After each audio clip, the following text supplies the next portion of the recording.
going to be kind of a personal story. I ended up in Ethiopia. Of course, I was born in Ethiopia. But before I do that, I really would like to kind of acknowledge people like Solomon and his colleagues.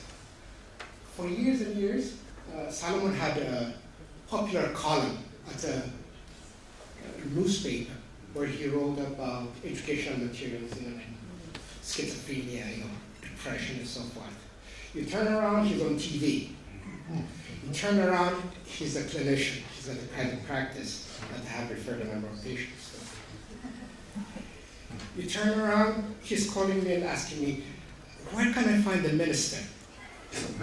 And then I tell him, he's giving a talk at this place. So he waited for the minister outside the door. And he talked to him. It's that type of tenacity that really pushed Ethiopia to be on the forefront. The Shome here, I'd like to acknowledge him too. These are my colleagues. These are my heroes. So it was around, I lived in the US now 49 years, 49. Okay. Next year, we have an anniversary from my high school days in Addis Ababa, so I don't know where that half a century went by. So I became a mental health activist and a politician. By the way, it's not a bad word.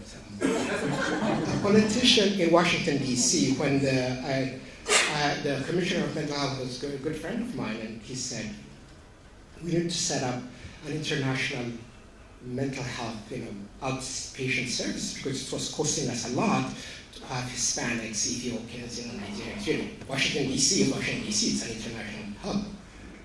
And then if we can develop an outpatient clinic. So we started one, and I became the director of that program, and I was there for almost 32 years. I shouldn't be talking about years, because it reflects my age or something. Anyway, so that's where I learned to be a politician. By the way, it's not a shame to be a politician, because each one of you play politics, whether you like it or not. There's office politics, there's a relationship politics, there's dirty politics. But we're part and parcel of society. I'm sure at the university there is office politics, isn't there? There is. An ugly one too at times, right? But people really don't understand how politics works. It's just like he's a politician. There's an expression, if a politician says yes, he means maybe. If he says maybe, he means no. If a politician says no, he's no politician. So one thing I learned, if I'm going to impact the system, is to be a good politician, a good advocate, and so forth, right? So I'm going to tell you a story about Dr. Tedros. Who doesn't know Dr. Tedros by now? Who is he? Dr. Tedros is the Director General of WHO. Bingo. He was Minister of Health first. He was Minister of Foreign Affairs. And now he is Director General of WHO, World Health Organization. In the 70s, there was Dr. Lambo, who was from Nigeria, the Abeokuta community services in Nigeria he developed.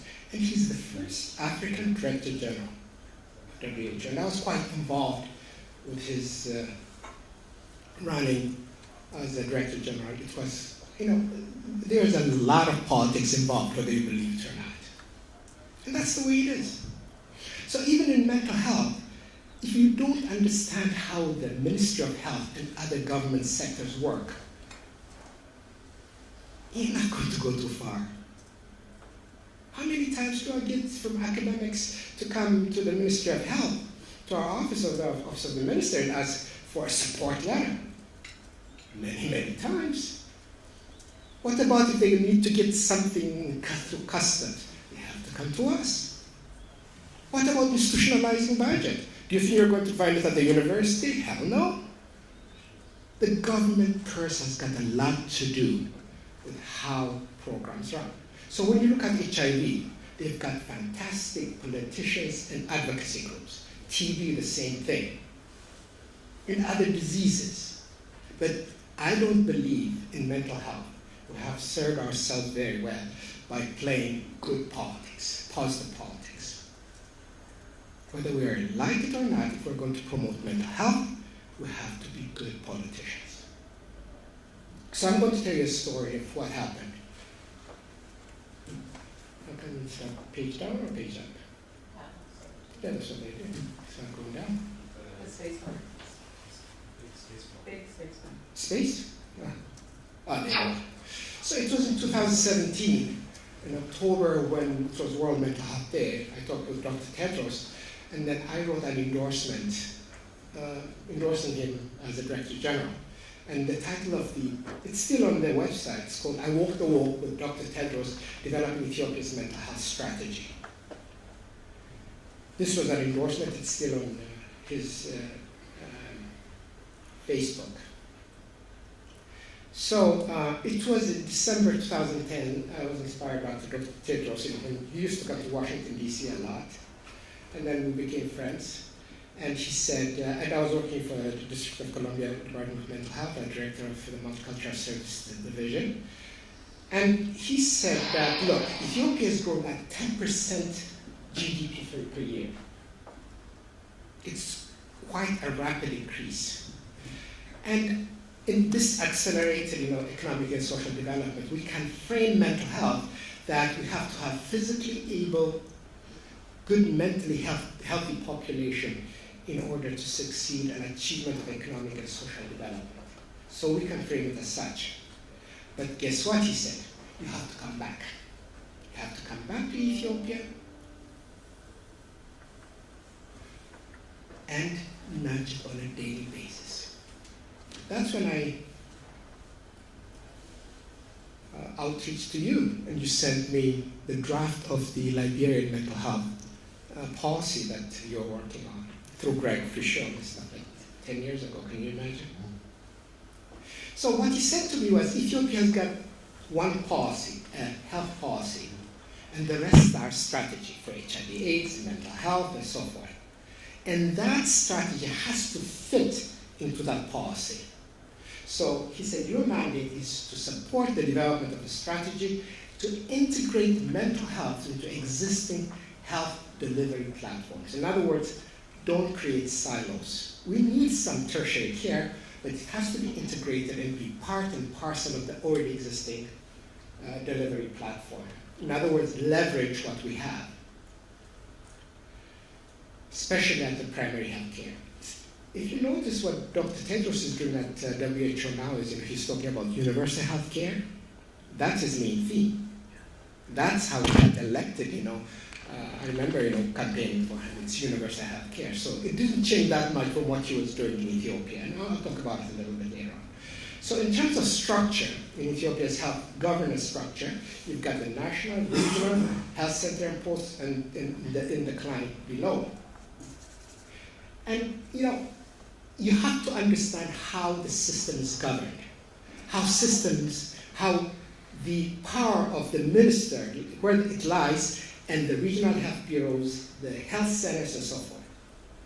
So understanding how the system works is an imperative if you're going to develop the strategy. Because at the end of the day, it's a system that has to be worked on, that has to be operational at the systems level. So how devolved, power has become in the 9 regions, the budget allocation, who controls the purse, and so forth and so forth. So his instruction to me was, number 1, develop with an extensive input from a wide range of stakeholders. Meaning that he wrote a personal letter to 6 ministers, which we identify as critical, directed to the ministers, and then to the faith-based institutions. I still have got the letter saying that I'm going to lead that effort. And he wanted them to talk to me as well as appoint somebody to be part of the technical working group. So, meaning that you have to have that type of political commitment. If you don't have political commitment, it becomes very problematic. And it should be integrated in Ethiopia's setting in primary health care delivery system, especially the Ethiopia's health extension program. In Ethiopia, there are 38,000 health extension workers, paid health extension workers. These are not volunteers. In fact, Ethiopia just organized an organization called International Center for Primary Health Care, funded by the Gates Foundation, to learn so that other African countries can learn from Ethiopia's experience. In fact, Dr. Bernice Dan from Liberia, we hosted her when she came in the previous one, to learn about our health extension program. So he said, make sure it's costed, because if you're going to raise funds unless it's costed, it just doesn't mean anything, it's just a paper. And sustainable with institutionalized local funding. You just cannot rely on external funding in the long run. So you have to figure out a way how to gradually that it can, because local funds are very, very low for mental health in a lot of developing countries. It's supported by those who play a critical role in its implementation. To do that, it took time. He said, take your time, no hurry. I just don't want a document. I want a workable document that's going to be sustainable. So, he said, otherwise, the strategy will wind up on a shelf accumulating dust. That's exactly what he told me. Let's publish this on his website. Moreover, he said, my office door will be open for consultation and support. Take your time and do it right. And that's exactly how he supported me to get this going. And like the first thing I did was make sure I approached like Solomon and his colleagues at the university, the regional health bureaus. I went to each one of them and developed a relationship. Because in Africa, whether you like it or not, it's relationship, relationship, relationship. You've got to build trust. You've got to build credibility. Otherwise, you're not going to go nowhere. So, in terms of SWOT analysis, it's the same thing, what was happening in Liberia and other places, so I'm not going to go through that. And then also we used, WHO's criteria for developing strategies, policies, strengthen social networks, build social organizations, and strengthen community ties, and so forth and so forth. And what we did was, at that time, 10 years ago, I approached Dr. Michelle Funk over at WHO, who's doing system strengthening work, and then asked her for support to make sure that it's internationally up to par in terms of human rights and so forth. So they played a very prominent role. It's funny that now Tedros is head of Director General of WHO. In fact, we're reaching out to him and to her now to do the second version. So if you look at the number of beds, psychiatrists, now we have gotten from 36 then, now we've got around 85, correct? And we have 3 residency programs, 11 psychiatric nursing programs, 3 master's levels, so it's huge. We've got, believe it or not, we've got 35 medical schools now, and 5 private medical schools. We've got 15,000 Ethiopian medical students now, in a very, very short time. Of course, that's got its own sets of problems, which we're not going to talk about today. But Tedros believed in flooding. That's his style. Do it big. And then in the process learned. He said he hates pilots. The reason is, pilots remain to be pilots. They just don't go nowhere. So if you have good data, if you believe it's going to work, if you have good information, and learn, then guide it, and then calibrate it as you go. Don't be timid. That's how Ethiopia's Health Extension Program became very successful, and then became the darling of the international community, as well as a lot of ministers from all over the world was coming to see Ethiopia's successful health extension program. So this is, the number of psychiatrists So, in terms of the driving forces, restraining forces, it's the same thing. Okay, that happened in other countries. Someone was, really beating up on the, task shifting, right? The problem was not task shifting; it's the way we did it. Of course, MHGAP, if you remember Solomon, it required only 5 days training, correct? But it was supposed to be supplemented by a very, very strong component of supervision. We didn't do it right. It became task dumping rather than task shifting. And besides WHO, that's what it subscribed to. Because for 107 million Ethiopians, unless you task shift, ain't gonna work. Go figure, go do the math. Divide 85 psychiatrists to 107 million people. To me, if it's done correctly, with good training, good follow-up, and good supervision, which costs money, that's the problem. Good coordination. We provided money to the university, to the regions, but they couldn't communicate, with the regional health bureaus. So the way we conceptualize it had a problem. So it's not the task shifting as far as I'm concerned. It's the way it was implemented. So when we were developing the strategy, we used the 7 S's, in terms of integrating it into the public, the primary healthcare centers. And don't forget one thing about task shifting. The regional health bureaus, the health centers are overburdened. So when you bring a different type of component to the already existing, they resist it, of course. So you have to develop an incentivized system. How do you provide supervision? How do you provide also a career ladder for those who are involved in psychiatric care and so forth? So it has to be holistically understood. So what's the broad vision for integrating mental health into existing primary health care? And we have to define the goals, priorities, and scope of the integration. And also the system, how did it work in terms of the power? Ministry of Health, regional health bureaus, zonal health bureaus, we have to understand it. We have to make sure that there was a buy-in at different levels. The structure. Because at the end of the day, even the minister doesn't have too much to say with the regional health bureau. A lot of the power has been devolved to the regional health bureaus. What skills and experiences, and then the staff, resources, and the style of management, because if you interfere right from the beginning, it's going to be rejected. So you have, understanding how the system works when you integrate is very, very important. Otherwise, it's going to be rejected. So when we established a technical working group, and the good thing was, it was written by the invitation by Dr. Tedros. So the more you have political commitment, when you have the minister's signature, it goes a long ways, I have to admit.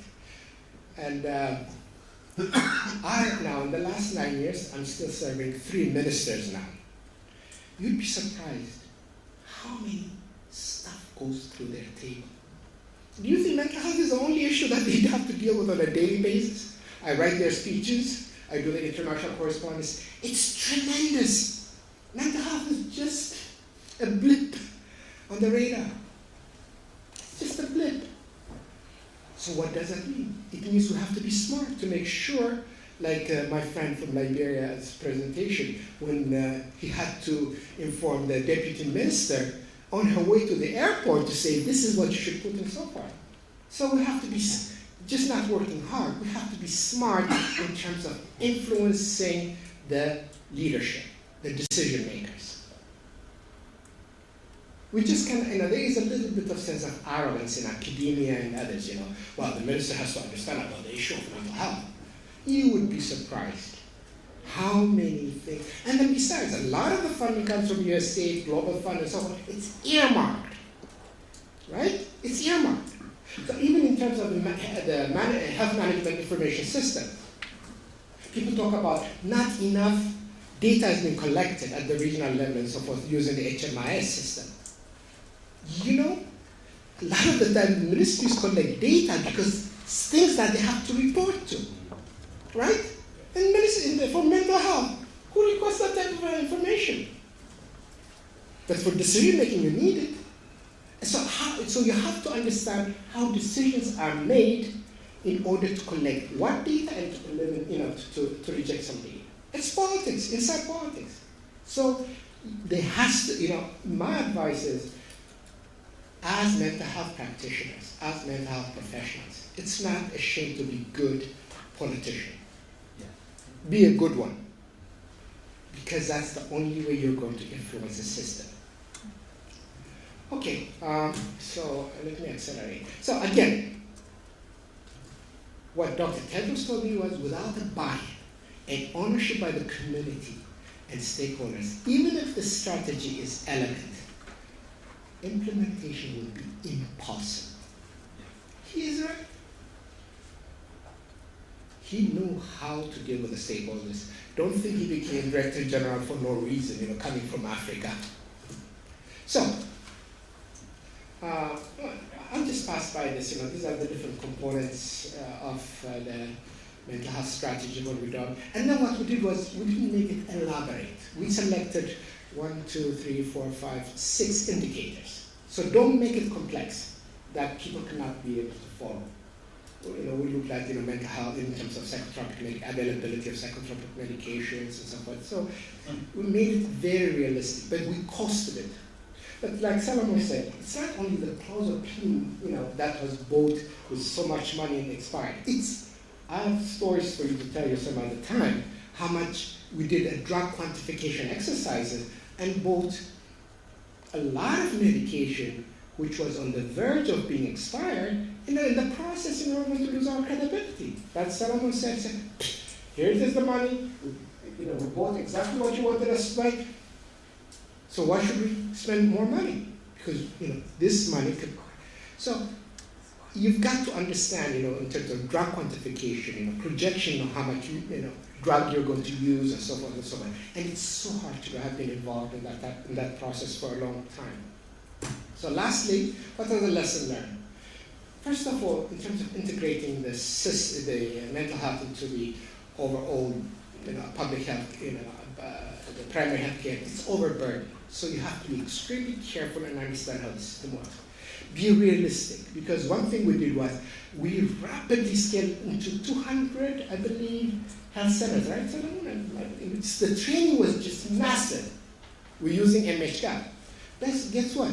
The number of the number of primary health care centers that were getting the referrals was very small. So when you did the drug quantification, your projection was much higher because they got the training, but they were not getting the referral. So these are some of the unintended consequences. So within the ministry, you have to understand how the finance directorate works, how the policy planning directorate works, because they're the ones who are going to do the monitoring and evaluation, human resource directorate, for the matter how all directorates work. It's very, very complex. But if you go in there, I highly recommend that every psychiatrist, every mental health, practitioners spend at least a month at the Ministry of Health to understand the complexity. Then they'll have a better idea how to negotiate this complex system. And understand and cultivate your stakeholders. For example, the ministry has got very limited funds to fund mental health. But there's UNICEF, there's WHO, there's Global Fund. If you understand how to leverage what they are paying for, they're amenable. But it's convincing them that plays an added value to include mental health and HIV, TB, and so forth. So not just creating a silo. So the other thing is, at the end of the day, what we did was, after we published it and so forth, we launched it, with a big fanfare. The Minister of Health was there, state ministers and everything. We had a big band, we called the media, and then it was a big band. So as hard as it is, as hard as you work, at the end of the day, it's important that everybody celebrates, the achievements. Thank you.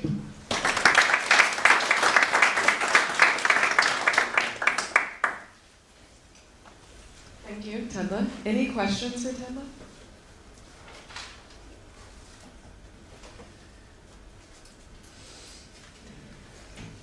Tendla, any sense of, again, into the Ben Harris, any sense of How many countries do not have mental health policies A lot. on the continent? Yeah. And then besides, it's not only they haven't updated it. Even in Ethiopia right now, we're just struggling because there have been a lot of changes and so forth. So it's just not having one mental health, but it expires. It's just a 5-year program, if it's a 5-year plan. And Solomon and company have been struggling, for a couple, 3 years, but we're going to get to it soon. But part of it is, they just do it once, and then it's not updated and so on.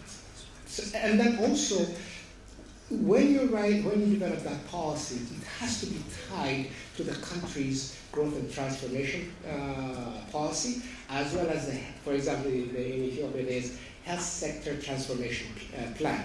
So you have to tie it into that. So in Ethiopia, for example, the growth and the health sector development plan is being developed now, and this is the time to get in there and make sure it's calibrated accordingly.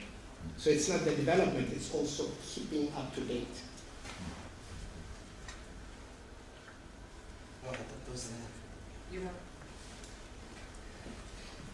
Thank you so much, Jen. I wanted to ask you a bit about how do you then, I agree that we all need to understand how the mental health, how the Department of Health works, and Health Ministry, but I was just wondering about sort of getting too close to politicians. By the way, let me tell you something. I can answer that for you. It's a good idea. Get close to them. Get to understand them. Would they not rub their politician ways on you, though? No. Let me tell you something. You know what? Let me tell you something. You see, when we think of politicians, they just do dirty work. Like Solomon said, they are sinister. Look at what's going on with Trump and company right now. All right, we know. But let me tell you something. That's part of the reality. Let's not be fools. It's not getting close or not. You don't have to lose your integrity. For example, I do the minister's speeches and so forth. If I don't believe in something, I won't do it. But at the same time, the reason I'm able to have Solomon is because I'm an insider.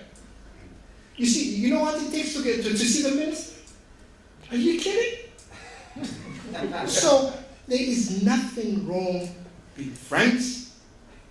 And then besides, for example, Solomon and Company, we engage them to help us with the non-communicable diseases policy, because academia are good in writing and so forth. We engage them. So we use them, and guess what? They use us. And that's fine. There's nothing wrong. So let's not look at it as being dirty. Maintain your ethics, do the right thing, because that's exactly, with the people who are advocating for TB, malaria, HIV, and everybody is doing. And we're not unique.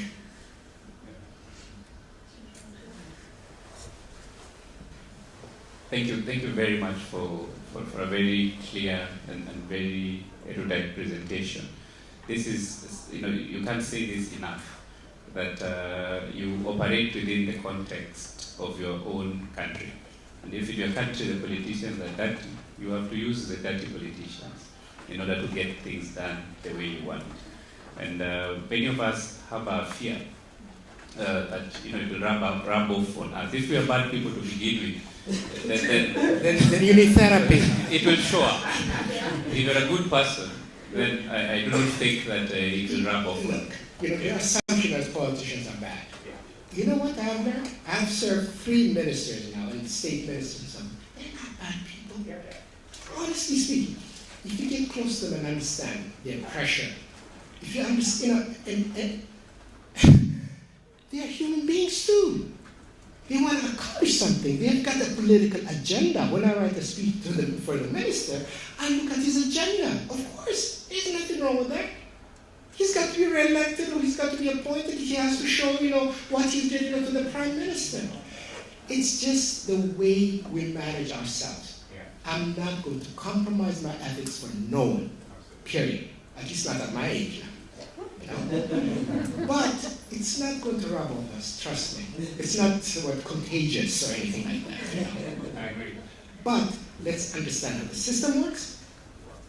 The ministers and the leadership have got a need. we have a need as a mental health practitioners, advocates. It's just, you've got to scratch where it itches. That's the way it works, and that's the way it's going to be. That has been the case since time immemorial. And I don't think that's going to change in our lifetime, okay? I think I'm done. Thank you.